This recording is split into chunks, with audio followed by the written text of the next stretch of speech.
Welcome to ECNTRADE Daily Video. Before we begin, it should be noted that any advice is of a general nature only and that your personal circumstances have not been taken into consideration. Hello everyone, my name is Rob Clayton and thank you for joining me. The US dollar index, which measures the greenback strength against a basket of 6 major currencies, is taking a further step to the downside.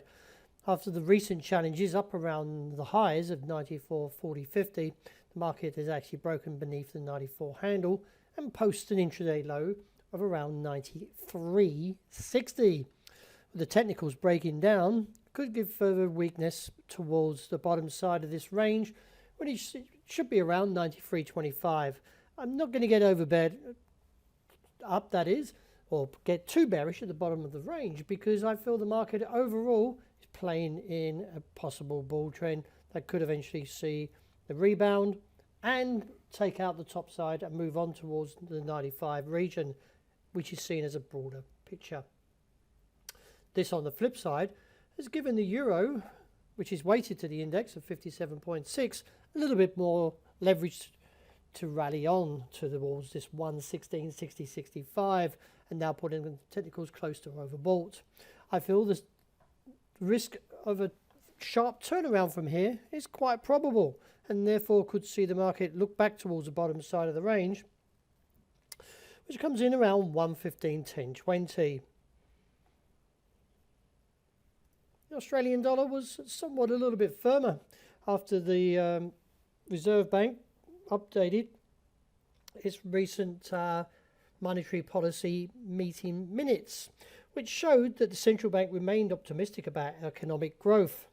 However, it seems that the statement or the minutes were taken somewhat hawkish, as the economy is expected to recover by December 2021, going by the minutes, and to the pre-pandemic level in the second half of 2022.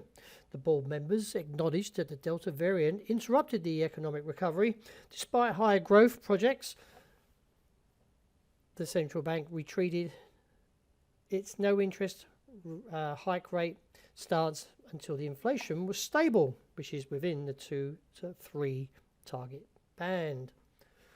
From a technical point, I feel the market will likely get a little bit in a bit of a bother around this 60-80 area where we currently are, as it is the highs recently seen back in late August, September, and also a start of a bearish point back in July. So let's see if we see a little bit of take profit after the market recently rebounded off the lows. It came in around 71.90.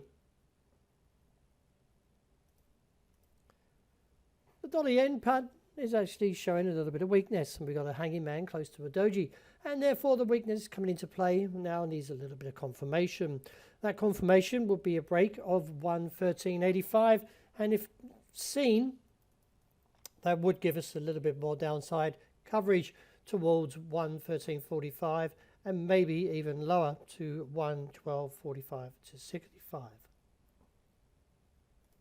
Sterling holding this ground and pushing slightly higher after the Bank of England Governor Andrew Bailey on Sunday warned the bank would have to act to curb inflationary pressures. And therefore, coming across somewhat hawkish, the market is actually appearing to push a little bit higher. Overall, though, I feel the market is getting quite close to the top and could see a cap around 138.15. That would mean that in terms of the yen, the CAD yen is getting a little bit weaker as well, and looking for that pullback, which is around 91.90, and then down towards 91 figure 20, and reassess from there.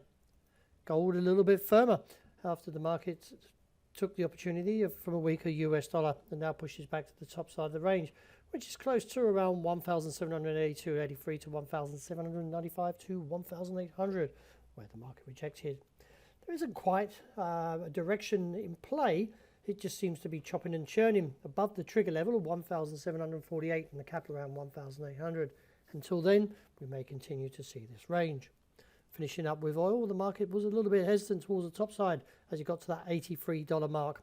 With the slight pullback, it was only brief, and now back in play again to see a further squeeze. I'm not going to get bearish yet, but I am neutral, and I'm waiting to see better opportunities when eventually this will turn around, and therefore see this overheated ADX reverse and also keep an eye on this indicator in case there's some divergence emerging. Well, that wraps it for today. Thank you very much for joining me. And as always, look out for the intraday pool. I hope you enjoy the rest of the day.